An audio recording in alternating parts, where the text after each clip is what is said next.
Welcome to this episode of the You Two Scare Me podcast. We're your hosts. I'm Andy. And I'm Felice, and we are here together, ready for spookiness in Key West. Woohoo!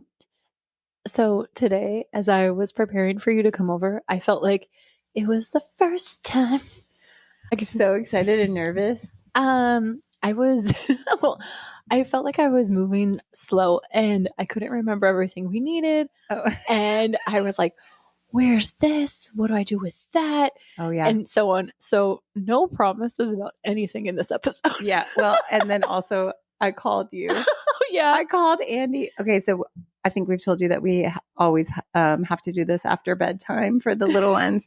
And so, which that's kind of late for me. And so I was It's like, also after Felice's bedtime. yeah, yes.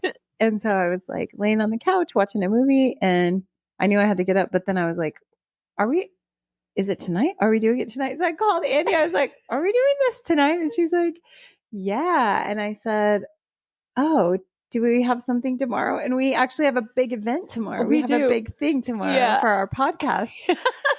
So yeah, I was like, oh gosh, I think I'm getting dementia or something. I don't know. I'm losing my mind. It really is just like once it's after 8 o'clock, Felice is just like, I power down on she does. Exactly. So she had a Dr. Pepper, everybody. She's ready. I'm ready. So good. So we've made it through Fantasy Fest and Halloween is for us this week, but by the time this episode comes out, we'll be approaching Thanksgiving. Yeah. Which is so crazy. Oh my gosh. This is the time of year that I love the most, but I always feel like it goes so fast. Yeah. So I'm excited, but I also just I feel like right now I'm like, okay, we just have to get through this and then we have to get through that. I hate that feeling too, because you want to be present and you want to be enjoying every moment. You know, Right. You have to stop and like be in it, live in it. Yeah. You know? So I'm hoping that we can kind of slow down a little bit before Thanksgiving, but I don't know. I know once Thanksgiving too, it's like boom, boom, crazy, crazy. Yeah. So anyway, I'm excited, but I'm waiting for a day to just Me breathe. too. We had a really busy weekend with Fantasy Fest. I have another company and we were really busy with the big parade and all of that stuff. Andy was involved in the big parade too. Yeah, it was so fun. It was so fun. But it was a lot of work. And then it's Halloween and all our jobs and everything. So it's that time of year when everything goes so fast because you're so busy. Yeah, definitely. I have to tell you something else funny. So last night I was the last one up. And so I was just, doing some chores and things like that. And I was listening to our exorcism episode. Yes. And so I'm the only one. Don't tell me something so scary. Oh God. I'm So- scared. No, so I'm nervous. It's in the middle of me talking about all the stuff that Roland Doe was doing. Yeah. And my phone dies. And I was like, oh, and I was so scared. So I go to plug it in and it's not charging. And I'm like freaking out. I'm like, oh my gosh. And Ryan is sleeping. So I'm trying to not wake him up, trying to tiptoe around everybody. And I'm just like so scared. And it was very traumatic. Is your phone okay? Well, funny you should ask. So I plugged it in. Okay, I'll let it charge. I'll set my alarms because I had to wake up early today, take the kids to school, do all this stuff. Yeah. And I laid down and, oh gosh, it's not charged yet. Okay. And then I was like, I have to stay awake until it turns back on so I can set my alarms, you right? have to make sure your alarm is set. Oh, otherwise you can't sleep. Right. So I'm laying there like, stay awake. And then I dozed off and then startled awake. Yeah. And my phone still isn't charged. So I set my Apple Watch alarm, which I've never done. Yeah. So you're like trying to figure that out in the dark without your contacts in. Yeah, exactly. And I'm so blind. I'm like, what? It's like I'm like 95 trying to do this, right? So I managed to set an alarm on my watch. My phone's plugged in. I'm okay. It'll be okay. I wake up in the middle of the night. My phone is on. I set my alarm. I'm like, cool. Fast forward to this morning and I hear the slightest little ding-a-ling, ding-ding from my watch because my phone never charged. Oh no. And so I had this whole not momentary because it was all morning, panic that my phone was dead and I lost all my pictures and this and that. And I was like, did you think it was? I totally thought it was related to supernatural that killed your phone. I was like, oh my gosh, it's probably because I was listening to that stupid freaking episode about demons and stuff. Oh, don't say the D word. So then I got really scared. But I think it's just that I have a faulty charger because I did manage to charge my phone today, but I went on this whole spiral. Crisis averted. Yeah. So it was just that. But it happened at a very terrible time last night for my phone to die. And I'm like, oh my gosh. Did you ever finish the episode? No. Oh, you should. It's good. You should try it. I'll give it a whirl. No, I will finish it. Yeah. I always listen just for quality control. And then I also think we're funny. I mean, it's really funny because I do laugh at ourselves. But then, you know what happened then after my phone died? And as I was like ruminating on everything, I'm like, oh my gosh, your voice is so annoying. No. So I went down that whole path. Yeah. It is weird to hear your voice when you're not used to it. Yeah, it was weird. It's weird. But anyway. So that was your me. Your voice isn't annoying. It's lovely. Oh, thanks so much. Wow. That's really great. Thank you. And in case you're new to the pod and just hearing my annoying voice for the first time, welcome. Don't worry. There's more. There's more where that came from. We are just two silly ladies who love the unexplained, who love hauntings, cryptids, strange stories, and even aliens. But we know and recognize we have no real knowledge or understanding of what's happening in the world with any of this. We don't know what's happening moment to moment in our own lives, so that's where we are. But we do know enough to have a deep respect for the unknown and unseen forces at work around us. Even though we cover spooky, scary topics, we make sure to laugh along the way to keep it light. We hope to bring you stories that give you chills, check under your bed, and think twice about whistling at night. Don't even do it, please. Don't worry. Never gonna do it. Never gonna give you. We're getting punchy. A quick warning before we begin. This podcast is for entertainment purposes only. Our tales come from folklore, history, and people's reported experiences. Some stories may include sensitive topics, so listener discretion is advised. So settle in and let's see what topic we'll cover in this episode as we return to Pennsylvania. Woohoo! Dive into the shadows with us as we bring you haunting tales in this episode of the You Two Scare Me podcast. Shall we dive in?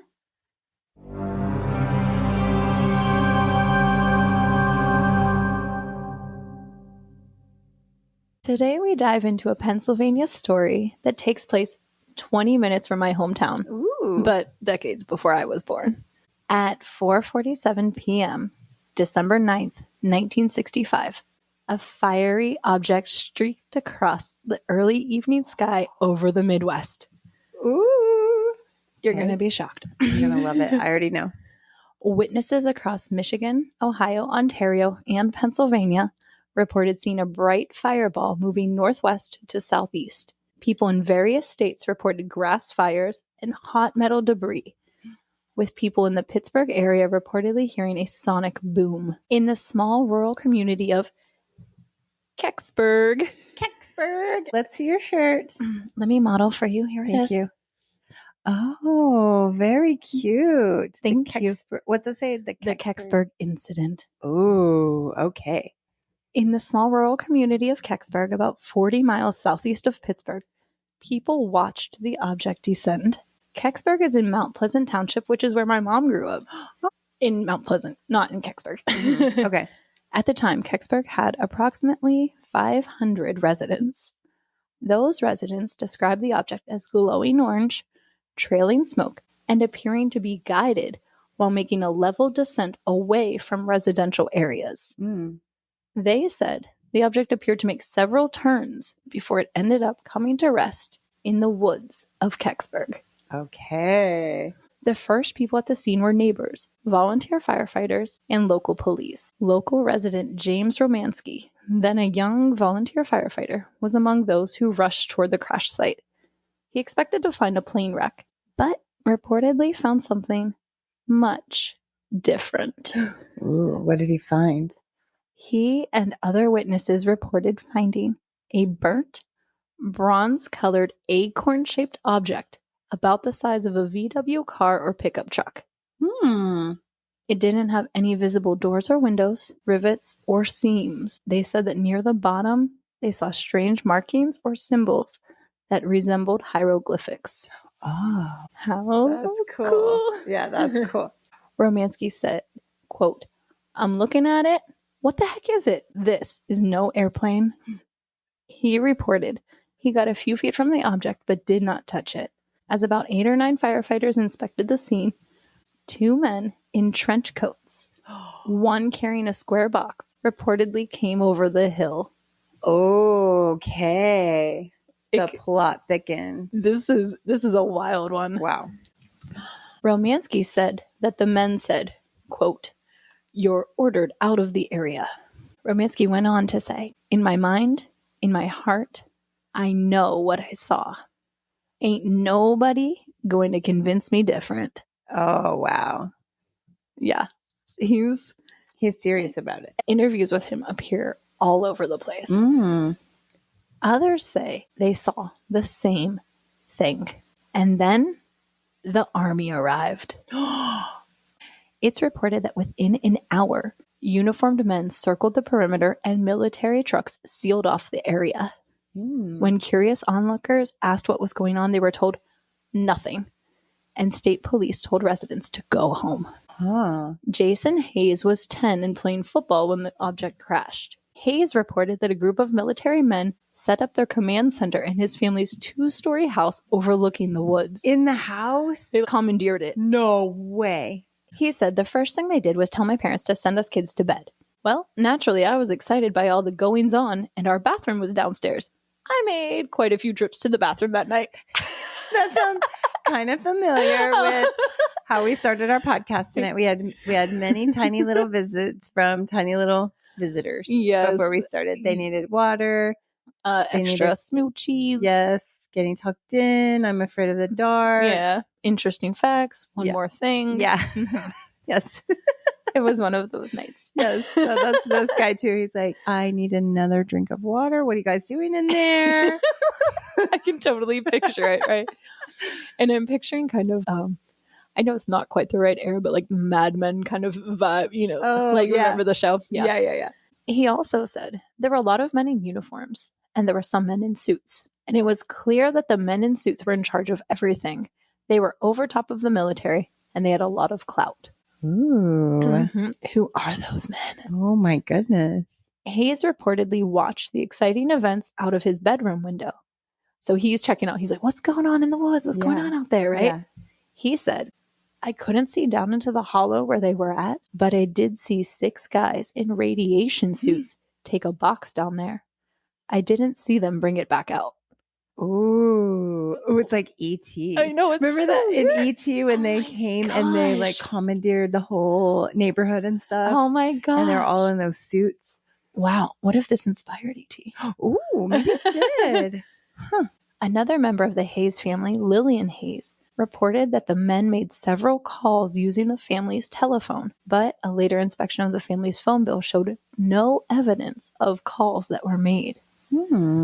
Some people reported that the authorities warned them away from the site because of a risk of radiation, while others were reportedly forced away at gunpoint. Ooh, gosh. So seems like a whole lot of something for nothing to see here. Yeah. Oh, yeah. Around 10 p.m., numerous witnesses recall seeing uniformed men taking a large tarp-covered object away on a flatbed truck under heavy guard. Wow. Witnesses say the truck was traveling at a high rate of speed and was unmarked except for a white star. Accounts from Air Force personnel who spoke decades later about the incident reported that the heavily guarded object arrived at Lockbourne Air Force Base near Columbus, Ohio in the early morning hours. It was there only a short time before being taken to Wright-Patterson Air Force Base near Dayton, Ohio. Incidentally, I read some things that said a lot of UFOs and things like that that are recovered end up at Wright-Patterson. Yeah, I was going to say that name sounds really familiar to me. Oh. What's going on at Wright-Patterson? Ooh. It's been recorded that evening, after all of the excitement died down and the military personnel left, approximately 8 or 9 locals remained in the area. I can picture these people, right? Oh, yeah. They're bringing their coolers out. Right. And they're like, the looky-loos. What's going on? Yeah. Yes. At approximately... They're like, what do you think, Carl? Well, I don't know, Bob. I saw something over there. At approximately 2 a.m., they reported seeing a bright blue light appear in the woods about 150 feet from where they were standing. By the time state troopers arrived to investigate, the light was gone. Ooh, that was probably E.T.'s family coming to get him. I know. I feel like that was a recovery or something. An article was published in the Beaver County Times on December 10th, so the next day, with a quote from a state trooper at the scene who said, quote, "There's definitely something down there." The Greensburg Tribune-Review, which, fun fact, is a newspaper from my hometown where I grew up. Okay. And what I grew up reading, and my dad still reads. Yes. Published an article on December 10th with the headline, "Unidentified Flying Object Falls Near Kecksburg. Army Ropes Off Area." Ooh. The article recounts that local residents of Kecksburg had felt vibrations and a thump when the object landed in Kecksburg. The article also stated that, quote, "The area where the object landed was immediately sealed off on the order of the U.S. Army and state police officials, reportedly in anticipation of the close inspection of whatever may have fallen." End quote. Whoa. A radar team with the U.S. Army's 662nd Radar Squadron from Pittsburgh was quoted as saying, "We don't know what we have yet." A staff writer for the Tribune-Review, Robert Gaddy, visited the site and reported that no one is being allowed near the object and that the area was being blocked off in case the object, whatever it is, may be contaminated with radioactivity. The following day, the story was retracted and the headline changed. Oh, wow. It was reported that nothing had been found. Nothing to see here, folks. Many speculate this smells like a cover-up. Yeah. You think? Yeah. The official explanation came quickly. A meteorite had burned up in the atmosphere. Nothing had crashed in Kecksburg. End of story. Or so it seemed. Stan Gordon, a UFO historian, has said, "The Kecksburg case has all the hallmarks of a classic military recovery: rapid response, secrecy, and an official denial." Yeah. It's sometimes called the Roswell of the East. Ooh. That's cool. Over the years, theories about the Kecksburg incident piled up. Some people claimed it was a Soviet spacecraft.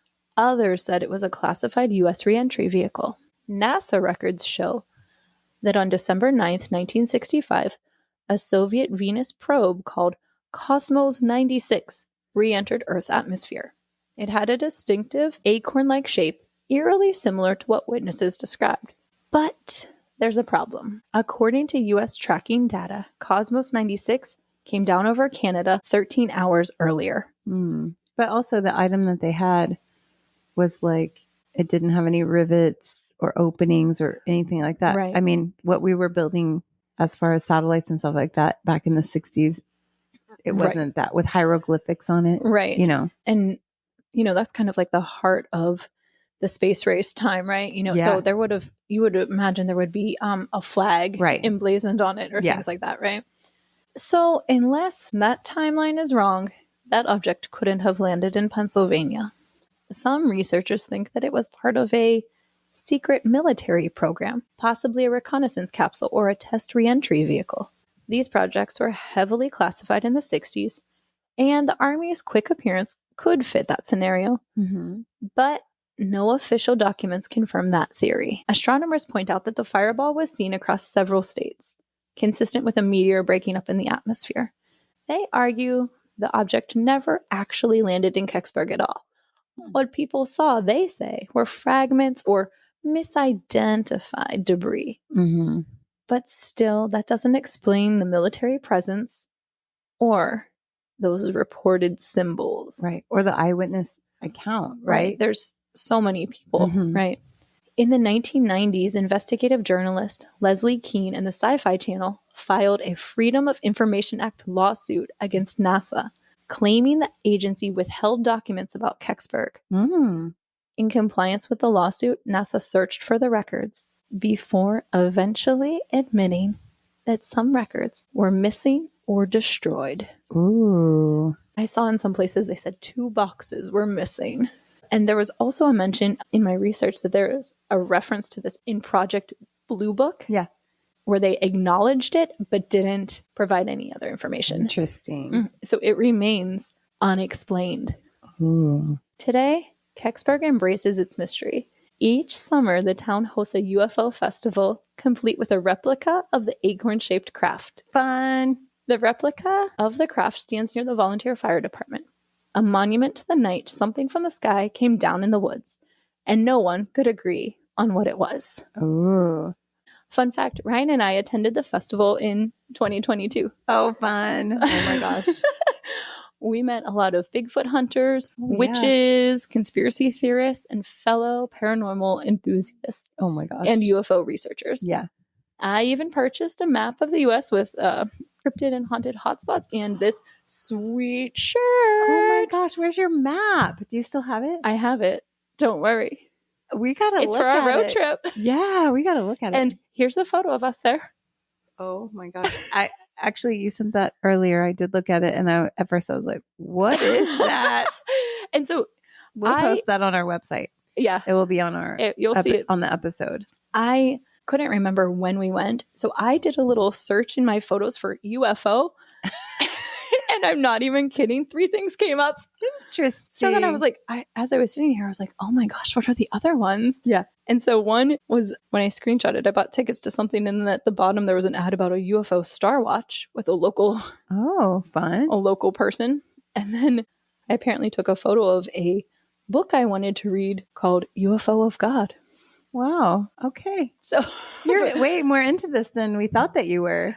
Well, it's like subconscious. I think you love UFOs. You know, can I say there are several reasons why I'm so scared, but as I was thinking about this, one reason I'm so scared is because when I was in 6th grade and I was a reader, always have been. Yeah. I read the true story of Betty and Barney Hill, who were supposed to be abducted. Oh, yes. And it was terrifying. Oh. So I think I was scarred for life. Yeah. As my 11-year-old brain was developing. Yeah. I know. I feel like there aren't too many stories of abductions, but I don't know. I think they're here with us. Oh gosh. I'm again really uncomfortable and nervous now. So what did fall from the sky over Kecksburg? A meteor, a Soviet probe, or something not of this world? I don't know, but it's so interesting. So many of these types of things were happening all around that same time, because it's kind of around the same time as Roswell, a little after, but also all the stuff that we talked about with Key West is just slightly after that. So I don't know. I think it's so interesting. I don't know if it was like maybe things were getting reported more, or maybe there was more activity, or... Well, think about it too. That was, the span of time when all of a sudden we're sending things into space, right? Yeah, that's true. So maybe they're like, uh-oh, what are these people doing down there? All of a sudden there's things flying up here, like... Maybe. I don't know. The only thing about that is that it takes a very, very, very long time to get somewhere in space. I mean, like, with our technology. Yeah, that's true. That's true. So yeah. Oh, but we could just be little like peons that they monitor, and they're like, "Oh, good for them! They finally launched something up here. Yeah. Good job." We're like their little ant farm, right? They're like, look at the little cuties just destroying everything down there, wasting away the planet. Go, losers. They're like ruining everything. They're like, don't roll down the windows, honey. That place looks ghetto. Just like fly by, accidentally crash. Whoops. Just kidding. It's lovely here. Everything's fine. Everything's fine. We're gonna be okay, guys. So Nearly 60 years later, the mystery remains. Whatever happened that night, it changed the town forever and left behind one of the most intriguing, unsolved cases in UFO history. Oh, that's so fun. I would totally want to go there. It is. I love that kind of stuff. So, when we were back in Pennsylvania a few years ago, we were, and I think, let's see, so 2022. So my son was a baby, Yeah. right? And, we were visiting family and I was like, oh my gosh, there's this festival. And Ryan's like, let's go. Because it's only 20 minutes down the road. Yeah. And to get there, you are out in the middle of nowhere. The roads are really windy. You're going through farmland, really, really small towns. Yeah. And we're like, there it is. Okay, where do we park? So we park in a field. Of course, yeah. And it is like a county fair. Yeah. But with a bunch of like weirdos like us, right? Yes. I love like a corny festival that's celebrating the local whatever. Yes. It was so fun. We went in not knowing what to expect, right? And they have events and they had bed races. Oh, fun. And they were all sort of themed and lots of people dressed as aliens and just all this stuff. And then there was a market where you could go around, and that's where I got all my sweet gear. And oh, that sounds so fun. Did they have good snacks? Oh, yeah. And games. We played a little Chuck-a-Luck. Chuck-a-Luck. I don't know that game. You don't know Chuck-a-Luck? Is that a Western Pennsylvania thing? I'm guessing so. I don't know, listeners. Let's do a poll. Let us know if you know Chuck-a-Luck. Don't say it. So Chuck-a-Luck. Chuck-a-luckin'. You know what? I'm going to take you to the festival this summer, and you're going to play, and you're like, it's wow. so fun. Oh, yeah, you're going to love it. Yeah. I will probably love it. Chuck-a-luck. Like a bangarang, Rufio. You remember that? From Hook. Do you remember that? It sounds the same. But you're just like, Chuck-a-luck. Chuck-a-luck, Rufio. Wow. Okay. I like your story. I want to go there. Oh, and this is another fun fact. So the replica that is prominently displayed is from when Unsolved Mysteries did an episode, and they created the replica, and the town was like, we're going to need to keep that. They're like, that's awesome. Way to go, Unsolved Mysteries. Yeah. And it was funny because when I saw it and I saw they put like strange markings along the bottom, I was like, somebody deface this thing. And then I was like, oh, just kidding. Got it. That's I understand. The strange markings, the hieroglyphics. Uh-huh. Interesting. That's cool. It's pretty funny. That's very fun. Yeah. Very cool. Well, thank you for sharing that story. I love a good, as you know, every UFO story makes me so happy. And do you think it was an alien aircraft? Obviously. I texted my mom too. I was like, hey, do you remember anything? Or do you have any anecdotals from this? And she's like, I can't remember. But when I was growing up, I remember her being the first one to tell me about this. Oh. And about how people said that they, carted something off covered with a tarp and things like that. Yeah. That's kind of like, I think sometimes when you're there, when something happens, you're not as into telling the story. It's like, it gets to be sort of like the cheesy thing that you don't want to be associated with your town or something until later. And then it becomes cool again. Like my grandparents, they were a Navy family, but then they retired in Roswell. Okay. And so we would always ask, like, what do you think? And they were like, no, that's not true. That's not real. And it probably really, I think it really was something happened there, but they didn't want to talk about it, Uh-huh. So I don't know. Yeah. Probably interesting. Maybe it's just sometimes you don't want that thing to be the thing that your town is known for. Yeah. I get that. But anyway, well, thank you very much for sharing. And I think it's time for Somebody Told Me. Ooh.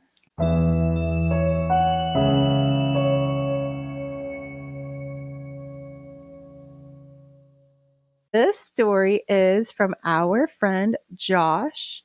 He is a faithful listener, and also we've had one or two stories from him, but he keeps them coming. He's always got some good ones. He's a spooky guy. He is a spooky guy and a sweetheart too. All right, so this is what Josh says. Hello, hello, hello. Hello.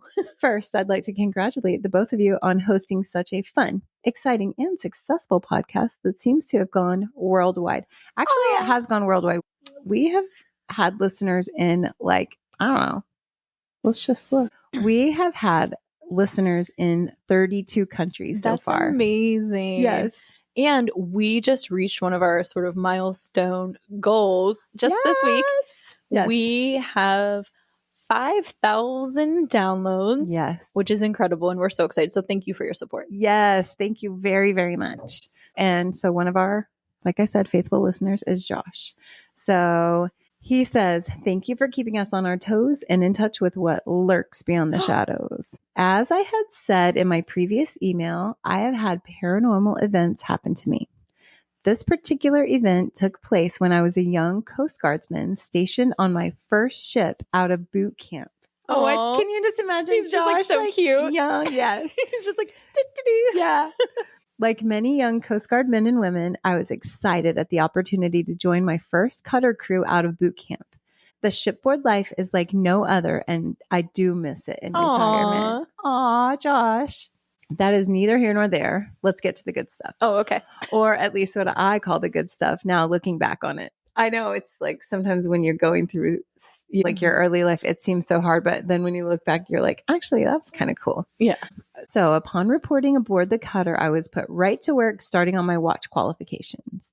The schedule for unqualified watch standards can be pretty arduous. You stand 2 shifts of 4 hours of watch and are still expected to work a full 8-hour day. Oh, wow. Sometimes my day would start at 0300 or 3 a.m. and wouldn't end until 2100 or 9 p.m. that night. That's a long day. That is a long day. That is motivation enough to work through the qualification process and become a qualified member of the crew. After I finally became qualified, I was talking with a crew member who had told me of a previous member of the crew who had died, not on the ship, but while stationed there. Oh. There was a plaque honoring that crew member in the main passageway for everyone to see. This crew member also mentioned that there were anomalies that would occur, like noises in the ship when no one was around or stuff moving on its own that couldn't be explained. As I said before, I don't pay much attention to that stuff, so I shrugged it off and went about my day. It was about a week or two after the conversation that I was standing my 2330 to 0330 watch, or the mid watch as it's commonly referred to, when I had my own experience. The watch started off like normal, pretty quiet with the occasional air compressor turning on or off or the engine room vent fans blowing some fresh air into the hole, a typical name for the engine room.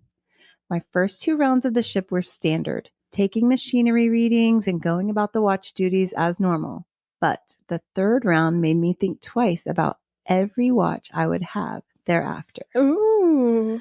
I was up on one of the upper levels of the ship where we checked the fan room, a room where the vents for the hole run through and provide both intake and exhaust air. There are massive ducts in there, and it was my job to crawl over them to ensure the space was clean and unoccupied. I checked the space and everything was as it should be. When I shut the door, I went about my rounds up to the bridge to make sure all was secure. While on the bridge, I received a radio call from the guy on the quarterdeck that is the watch stander who checks people on and off the ship to tell me that the light in the fan space was on. Thinking that maybe I forgot to turn it off, I walked down, went in, and turned off the light. As I made my way down the ladder stairs into the mess deck for a cup of coffee, I received another radio call. Again, I was told that the lights came on in the fan space. Now I'm thinking that somebody is messing with me because I was the new guy. So I walk back up to the space, do a thorough walkthrough by crawling over ductwork and looking everywhere for someone hiding, only to find no one. Ooh. So I shut the light off and make my way back to the mess deck. While drinking my coffee, I get yet another radio call telling me that the lights are on. That's it, I think to myself. Someone's messing with the new guy and I'm going to handle it. Oh, you go, Josh. You go, Josh. Josh can be a little feisty sometimes. Ooh, he's a ginger. And he's from Massachusetts too. Felice is allowed to say that because she has a ginger child. I have a ginger. Yeah. I mean it in the most respectful way possible, Josh. Don't worry. And all gingers. I go up to the fan space again, walk through it, and find no one. I shut the light off before leaving and think, I'm not falling for this prank. Now, this fan space has one way in through the adjacent room, and I'm determined to see who is messing with me. So I radio down to the quarterdeck and I tell the watchstander to watch the fan space, and I'm going to post up in the adjacent space to catch the culprit of this prank. Oh. He's ready. I couldn't have been there for more than 5 minutes when the radio call came through. Security, quarterdeck, did you miss anyone walking through? The lights are on again. At that point, I didn't walk. I ran out of there, leaving those lights on and going straight to the quarterdeck. I told the other watchstander what I experienced, and his response was, "Oh yeah, the ghost. It happens quite a bit. Don't sweat it." Needless to say, it took me some time to get over it, but I did, and finally had an explanation for all the anomalies that happened on the ship. I heard many times throughout my career that ships were haunted or had paranormal activity, but I got to experience it, and it's something I'll never forget. Oh my gosh. Isn't that cool? Yeah. Also, like, hey, could have used that information before I was standing watch all those nights. Right? Why didn't they just tell you? Well, I don't know. It probably would have been scary.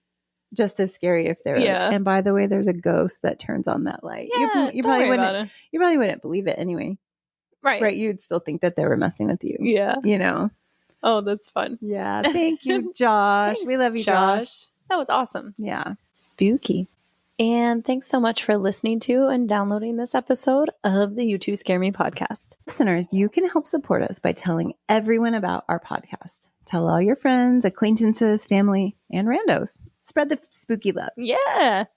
Help us out by rating and reviewing us on Apple Podcasts, Spotify, iHeart, Amazon, and wherever you get your podcasts. We love to read your sweet comments. Also, check us out on YouTube. Just search for You Two Scare Me podcast and like and subscribe. Don't forget to visit our website. We have merch. That's the only way we make money right now. So you should check it out. We have some other things in the works, but I don't know, get a cool shirt, get a mug. They are very cute actually. There's a lot of They're cute very things stylish. Yeah. We have episode notes, photos, and more. And you can listen to our podcast straight on the website. There are players on there. So if there's somebody that's not tech savvy in your family and they don't know how to download an app, you can just send them straight to the website. Yeah. Help us out by following us on social media. Follow us on Instagram at you2scareme_podcast or on our Facebook page, You2Scare You can follow us on our TikTok account. Just search You2Scare podcast, no spaces. Remember to send us your own stories of UFO encounters, mimics, hauntings, cryptids, time slips, near-death experiences, or anything strange and weird for our Somebody Told Me segment at you2scaremepodcast@gmail.com. That's YOUTWO scare me podcast@gmail.com. I always meet people and they say, "Oh, I have this weird story I've been meaning to send in." This is your call to action. Send it in. Send it. Also, we love military stories. So if you've got anything about military housing or deployment or Ships like Josh, please send them. Yeah. And we know you have them. Yeah. Just send them. And even if it's a little story, just send it over. Yeah. We can do a bunch of little ones. Mm-hmm. Yep. Thanks for wandering through the shadows with us. Until next time, stay curious and beware what lurks beyond the light.